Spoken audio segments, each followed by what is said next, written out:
Hey everybody, it's Marcy from Texas. I'm here again today to do another Facebook Live on ancient oils. Today I've decided to do it on frankincense.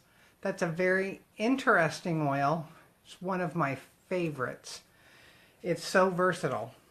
But before I get started on that, I'm going to read my disclaimer while Facebook is building an audience for me. Any information presented is not meant to diagnose, prescribe, cure, or prevent any illness or disease. Neither are the products mentioned here meant to do the same. This presentation is strictly for information and educational purposes and is not medical advice. Please seek a qualified healthcare professional of your choice when making health choices for yourself or your family, your pets included. Hey, Clarence! Hey, cousin! How you doing, Karen? Okay, so today I'm going to talk about frankincense. Heather, hi.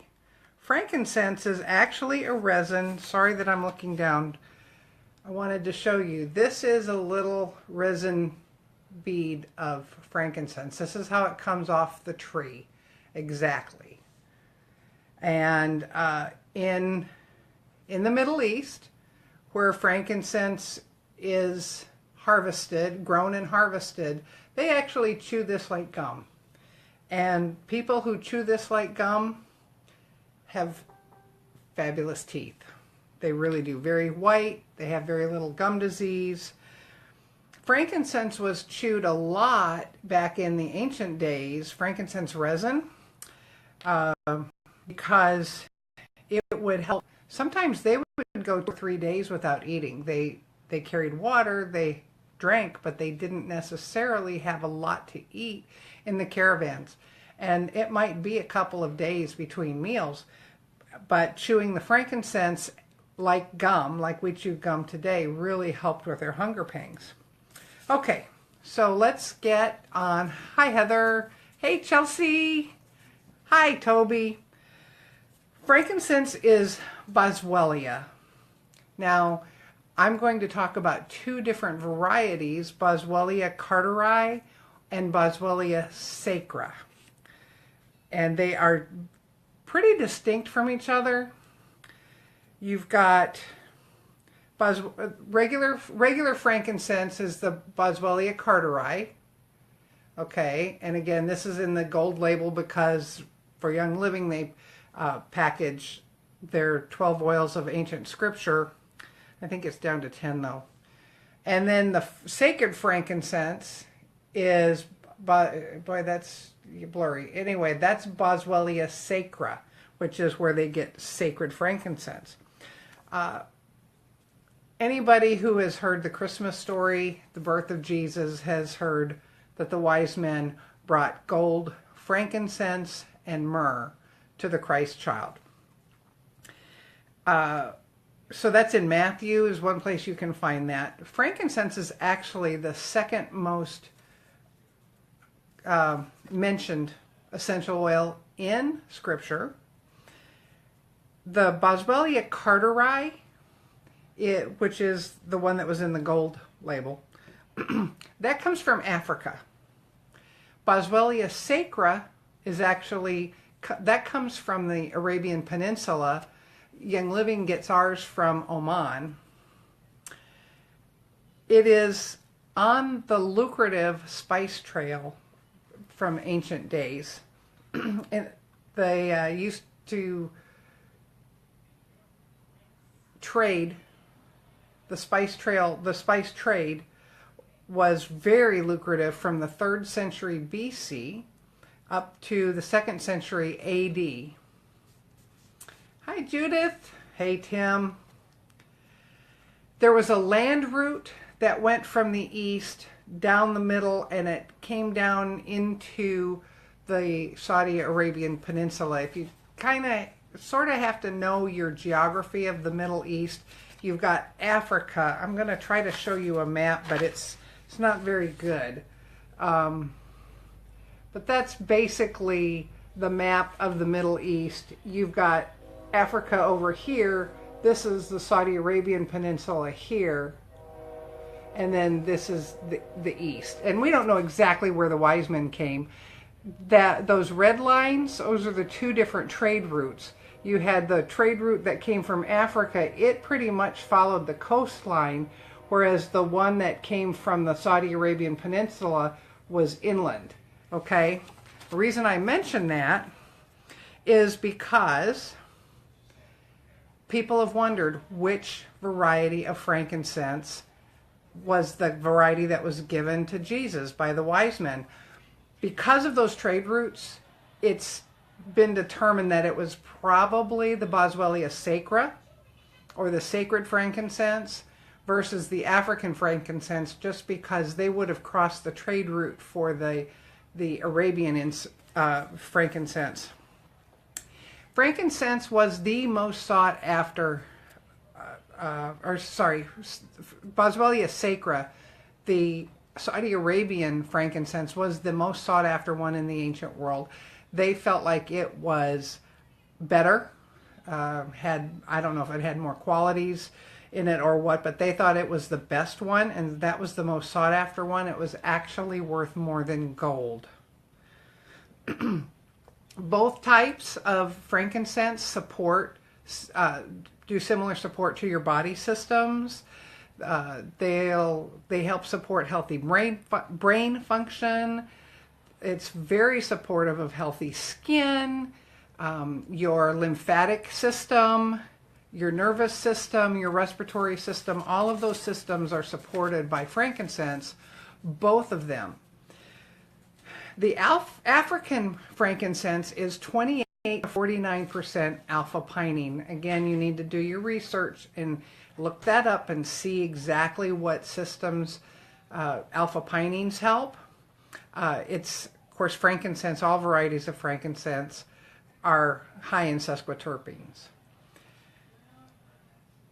The African frankincense, there's a quote from the Ebers Papyrus that it is used to treat every conceivable ill known to man. One of the uses today is to increase your spiritual awareness. A lot of churches will burn frankincense. So when you go into a church that has high church, like an Orthodox church, Catholic church, I don't know if the Anglicans use it or not, but if you go in when they're doing, like during Lent or whatever, and they're doing some of their high services, what you're smelling is frankincense burning. So it increases your spiritual awareness. It improves your attitude. And I'll tell you, I have a frankincense burner here. Sometimes I will actually burn the resin rather than diffuse the oil, because the oil is rather expensive. And I would rather put a drop of it in my moisturizer and my skincare products and use it on my skin and burn the resin. So, Tim, do some research on that. I mean, if you see Tim's comment, do some research on it. I can't comment on that one way or the other. Now, the Arabian frankincense, or the sacred frankincense, is 53 to 90% alpha-pinenes, which means it is double the amount of alpha-pinenes as the African frankincense. Again, do some research, find out what those alpha-pinenes actually do. And I will tell you this, Young Living is the first company to export Omani frankincense from Oman, and we're the first ones to be allowed access to it outside of the Saudi royals and the privileged of Oman. It's the rarest, most sought after aromatic in existence. Nothing else is rarer than sacred frankincense. And Young Living has the first permit in the history of Oman to be able to export it. I would highly recommend that you do some research on frankincense. Check some medical websites, check some medical white paper websites. I can't tell you specifically which ones. look into frankincense. And somebody said, ingesting frankincense, well, like I said, they do chew the gum. All I can tell you is that according to FDA rules, I cannot recommend that you ingest anything that's not labeled for ingestion. Young Living does bottle some of their products they have a Vitality, which is labeled to be taken internally. If it doesn't say Vitality on it, it's labeled for aromatic use and for topical use. And by law, I cannot recommend that you take something for topical use and put it in your mouth.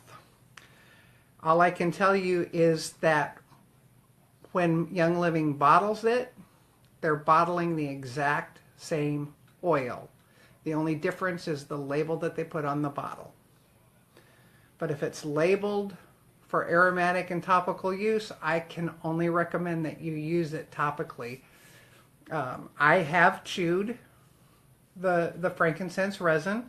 In fact, Young Living actually has a gum that's based on the frankincense resin. It tastes a little bit like frankincense, and it's not unpleasant. They add some peppermint essential oil to it to make it a little more flavorful, should I say. But anyway, certified organic, absolutely. Young Living's is actually, it's GRAS, which is generally regarded as safe, but all of Young Living's is therapeutic grade. It is 100% oil. It's steam distilled. We never use chemicals to distill any of our oils. So that, Vitality means they have a Vitality line, Tim, that they have labeled specifically as a dietary supplement. So Young Living has their regular line of oils, which is the ones that are labeled for topical and aromatic use. And then they have their Vitality line, and I believe they have a frankincense that's a Vitality line. But it's, like I said, really the only difference is the labeling. And the Vitality line is labeled to be used for cooking or just anything. So, does anybody have any other questions? Thanks so much for your questions. If not, I'm going to wish everybody a fabulous rest of your weekend and have a wonderful week next week. And I will see you tomorrow. Thanks so much for watching. Have a great day. Bye.